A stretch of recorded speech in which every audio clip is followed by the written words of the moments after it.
Hey everybody, what is going on? I hope you guys are all doing well, and welcome to another tutorial video. In this video, I'll be explaining to you guys how you can get Google Maps offline, so let's get right into it. Now, this option is, as far as I'm aware, only enabled on the mobile version of the app, so you won't be able to do it on PC, which I'm using right now, so I can't really exactly show you how that is done, but it is very easily explained, so I'll just explain it using this as a backdrop. Now, on the mobile version, once you're in Google Maps, and if you have internet at the current moment, you can set up an offline map by downloading a certain area, which you'll then be able to use offline.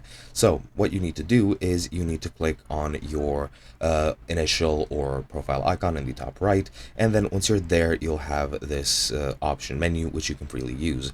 There you'll see an option within the darker outlined area which says offline maps, and then you need to tap on that. Then at the very bottom, you'll see select your own map, which you need to click or tap, and then you'll be able to drag the frame around and download the exact place where you want to download. You can zoom in or zoom out depending on your location of choice, and the more zoomed out you will, the more data is needed to actually download the map, which if you're on Wi-Fi doesn't really matter. But then once you select it, just tap download, and then that's gonna download the exact map which you've outlined on your screen, and that is pretty much all you need to do. It really is as simple as that. There's really nothing else there is to mention, and once you've downloaded your map, you can then start using it offline.